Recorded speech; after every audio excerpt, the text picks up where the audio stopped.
Hi hello வணக்கம் நண்பர்களே, இது உங்கள் வாங்கலாம் விற்கலாம் சேனல். எல்லாம் எப்படி இருக்கீங்க? நான் சூப்பராக இருக்கேன். இந்த வீக் நான் கொண்டு வந்திருக்க வெஹிக்கிள் பார்த்தீங்கனாலே தெரியும், Rx100. அது எப்படி இருக்குது? புத்தம் புதுசான ஒரு Rx100 பக்காவாக இருக்கா? வண்டி சூப்பராக இருக்குங்க. வண்டி அவுட்லுக்லேயும் சரி, இன்ஜின் வைஸ்லேயும் சரி, பேப்பர் டாக்குமெண்ட்ஸ்லேயும் சரி, எல்லாத்துலேயும் பக்காவாக இருக்குது. Rx100 ரொம்பவே ரேராக கிடைக்குது. 135 கிடச்சிருது, RXG கிடச்சிருது. இந்த ஜெட்டுன்னு சொல்லுவாங்க, RXZ பார்த்திங்கன்னா ரொம்பவே ரேராக இருக்குது. அதே மாதிரி RX135 5 ஸ்பீடில் பார்த்திங்கன்னா கிடைக்குது, ஆனால் ஒரிஜினல் ஸ்பேர் பார்ட்ஸோட கிடைக்கல. அதே மாதிரி RX100 ஜப்பானும் கிடைக்குது, ஆனால் ஒரிஜினல் ஸ்பேர் பார்ட்ஸோட கிடைக்கல. என்றைக்குமே ஒன்று தெரிஞ்சுக்கோங்க, Rx100 பொறுத்த வரைக்கும் அவுட்லுக் எல்லாமே இருக்க தான் செய்யும். உள்ளே என்ன இருக்குன்னு பார்க்கணும், பேப்பர் டாக்குமெண்ட்ஸில் என்ன இருக்குன்னு பார்க்கணும், சேஸ் நம்பர் இன்ஜின் நம்பர் கரெக்டான பேட்டர்னில் இருக்கான்னு பார்க்கணும். புக்கில் இருக்கிறது தான் வண்டியில் இருக்குன்னு நீங்கள் வாங்கிடக்கூடாது. அதோட பதிவுகள், வண்டியில் இருக்க அதோட பதிவுகள் கரெக்டாக இருக்கான்னு பார்க்கணும். அதோட பேட்டர்ன் கரெக்டாக இருக்கணும் பார்க்கணும். ஸோ அதோட பஞ்சஸ்லாம் எப்படி இருக்குது, கம்பெனிலேருந்து வந்த பஞ்சஸாக இல்லை இவங்க மேனுவலாக பண்ணியிருக்காங்களான்னு சொல்லிட்டு அதெல்லாம் நீங்கள் பார்த்து தான் வாங்கணும். ஸோ ரொம்ப ரேர். ஒரு ஒரிஜினாலிட்டி புக் இருக்குது வண்டி, ஒரு சேஸ் நம்பர் இன்ஜின் நம்பர் இருக்க வண்டி வந்து மார்க்கெட்டில் கிடைக்கிறது ரொம்ப ரொம்ப கஷ்டமாக இருக்குது. அதனால தான் தேடி கண்டுபிடிச்சி உங்களுக்கு லேட் ஆனாலும் பரவாயில்லன்னு எடுத்து வந்துட்டுருக்கேன். ஸோ இன்றைக்கி பார்த்த வண்டி எப்படி இருக்குது, பார்க்கும்போது சூப்பராக இருக்குல்ல, ஓட்டும் போதும் சூப்பராக தான் இருக்குது. நான் ஓட்டிகிட்டு வந்தேன். ஸோ எடுக்க போகிறது என்னமோ ஒரு மேக்ஸிமம் பார்த்திங்கன்னா 100 மீட்டர்ஸ் தான் உங்களுக்கு நான் டெஸ்ட் ட்ரைவ் பண்ணி காமிக்க போகிறேன். ஆனால் வந்து நான் ஓட்டுறது கிட்டத்தட்ட இந்த வண்டி 21 கிலோமீட்டர் நான் ஓட்டியிருக்கேன் ரெடி பண்ண அப்புறம். ஸோ வண்டி சூப்பராக இருக்குது. ஸோ இந்த வண்டியை ஒரு டெஸ்ட் ட்ரைவ் பண்ணிவிட்டு நான் உங்களுக்கு ஒரு டாக்குமெண்ட்ஸோட டீட்டெயில்ஸ்லாம் நான் சொல்கிறேன். வாங்க இந்த வண்டி ஒரு டெஸ்ட் ட்ரைவ் பார்க்கலாம்.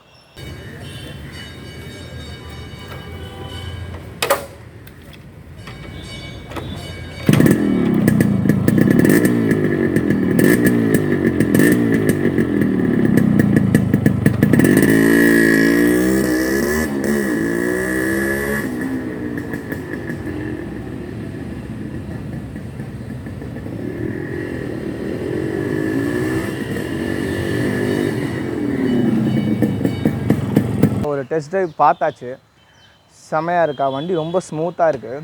வண்டியோட போர் பார்த்திங்கன்னா இப்போ தான் ரெடி பண்ணியிருக்காங்க. ஸோ ரீபோர் பண்ணி போட்டிருக்காங்க. அதனால் பார்த்திங்கன்னா வண்டி வந்து ஒரு 1000 கிலோமீட்டர்ஸ் ஒரு 1500 கிலோமீட்டர்ஸ்க்கு பார்த்திங்கன்னா ஸ்லோவாக தான் ஓட்டணும். ஏன்னா அது செட் ஆகணும்.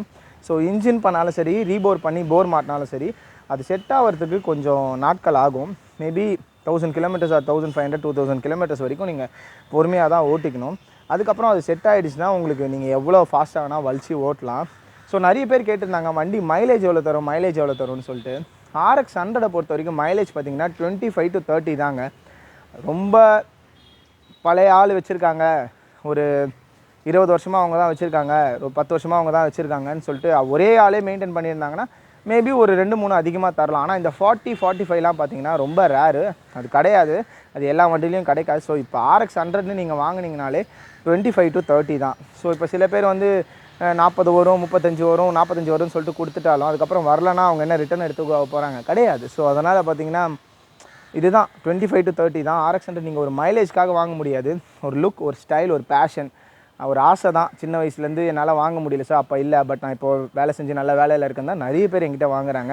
ப்ளஸ் காலேஜ் பாய்ஸும், காலேஜ் போகிற பசங்களும் எவ்வளோ பேர் வாங்குறாங்க. ஆனால் யார் வாங்கினாலும் சரி சேஃபாக பொறுமையாக ஓட்டிக்கோங்க. ஏன்னா இது உங்கள் பேச்சை கேட்குற பைக். ஸ்பீடாக தான் போவேன்னு கிடையாது, நீங்கள் ஸ்லோவாக ஓட்டினாலும் ஸ்லோவாக போவோம், ஸ்பீடாக ஓட்டினாலும் ஸ்பீடாக போவோம். அதனால் வந்து இதை வந்து ரொம்ப சேஃபாக செக்யூராக வச்சுக்கோங்க. ஸோ வண்டி சூப்பராக இருக்குது.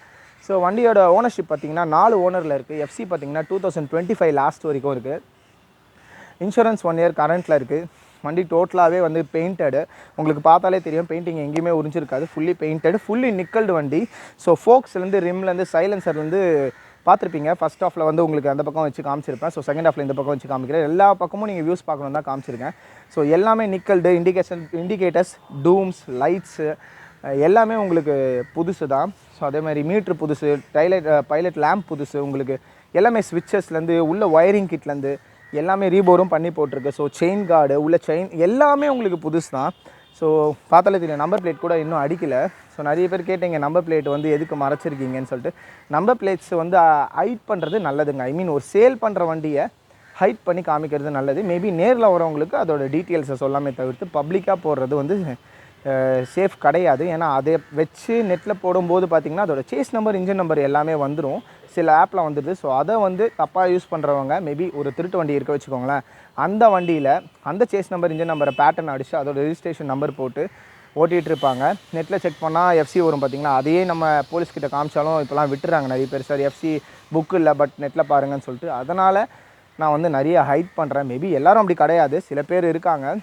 இந்த பிஸ்னஸில் பார்த்துட்டு தான் இருக்கேன். ஸோ அதெல்லாம் எந்த ஒரு ஆப்ஷனும் வந்துடக்கூடாது, நம்மளுக்கு அந்த மாதிரி ப்ராப்ளம் எதுவும் வந்துடக்கூடாதுன்னு சொல்லிட்டு தான் நான் அதெல்லாம் ஹைட் பண்ணுறேன். ப்ளஸ் இந்த வண்டியில் ஹைட் பண்ணல, புதுசாக நம்பர் பிளேட்ஸ் எல்லாமே ஃப்ரண்ட்டு டயர்லேருந்து பேக் டயர் வரைக்கும் உங்களுக்கு புதுசாக பார்த்தாலே தெரியும், பிராண்ட் நியூவாக அந்த அளவுக்கு ரெடி பண்ணியிருக்கோம். ஏன்னா வண்டி உங்களுக்கு தெரியும், இப்போதைக்கு ஒரு நார்மல் வண்டி நீங்கள் RX எடுத்தாலே ஒரு 70-80 தான் வருது. அதுக்கு மேலே ஒரு 60-70 அட்லீஸ்ட் 50,000 நீங்கள் ரெடி பண்ணால் தான் இந்த மாதிரி கண்டிஷன் கொண்டு வர முடியும். அதுவும் இல்லாமல் எஃப்சி பேப்பர்ஸ்லாம் கரண்ட்டில் கொண்டு வரணும். இந்த வண்டி கரண்ட்டில் தான் இருக்குது. ஸோ ஓனர்ஷிப் முக்கியம் இல்லை. என்கிட்ட 6-7 ஓனர்ஷிப் வண்டி கூட சேல் ஆயிருக்கு. RX100 வாங்குறவங்க பார்த்தீங்கன்னா ஆசைக்காக தான் வாங்குறாங்களே தவிர்த்து ஓனர்ஷிப் இத்தனை பார்த்துன்னு யாரும் வாங்குறதில்ல. சில பேர் மட்டும்தான் சிங்கிள் ஓனர் செகண்ட் ஓனர் கேட்குறாங்க.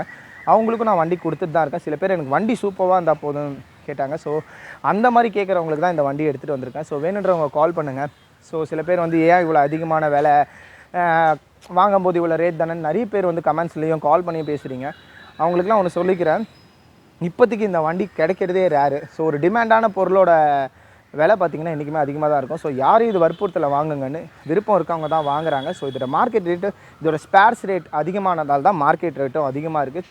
சும்மா இதோட ஸ்பேர்ஸ் ரேட் வந்து 100-150 ரூபாய்க்கு விற்றுட்டு ஒரு மார்க்கெட் ரேட் அதிகமாகலை. ஸோ இதோட ஸ்பேர்ஸ்ன்னு நீங்கள் எடுத்தாலே கிளச் லிவர்லேருந்து உங்களுக்கு பிரேக் லிவர்லேருந்து உங்களுக்கு பேக் இண்டிகேட்டர் வரைக்கும் எல்லாமே 100 rupees அபோவ் தான். செயின் கார்டெலாம் எடுத்திங்கன்னா உங்களுக்கு 3000 ரூபா வரும் ஒரிஜினலு. ஸோ அந்த அளவுக்கு பார்த்திங்கன்னா உங்களுக்கு எல்லாமே இதில் ரொம்ப ஹை ப்ரைஸஸ் கோட் பண்ணுறாங்க. அதனால தான் வண்டியோட விலையும் பார்த்திங்கன்னா உங்களுக்கு ரெடி பண்ணி வர விலை பார்த்திங்கன்னா ரொம்பவே அதிகமாக இருக்குது. ஸோ மற்றபடி பார்த்திங்கன்னா வண்டியோட ஃபுல் டீட்டெயில்ஸ் நான் சொல்லிட்டேன். வேணுன்றவங்க கால் பண்ணுங்கள். ஸோ என் சேனலை வந்து எல்லோரும் ஃபாலோ பண்ணிவிட்டு வீடியோ போடுங்கன்னு சொன்ன அனைத்து உள்ளங்களுக்கும் நன்றி. ஸோ சப்போர்ட் பண்ணுங்கள், சப்ஸ்கிரைப் பண்ணுங்கள், லைக் பண்ணுங்கள், ஷேர் பண்ணுங்கள். அடுத்த வீடியோவில் இதே மாதிரி ஒரு RX135 ஒரு RXZ, RXG இல்லை RX100 நம்ம பார்ப்போம். Thank you so much. அடுத்த வீடியோவில் பார்ப்போம். நன்றி.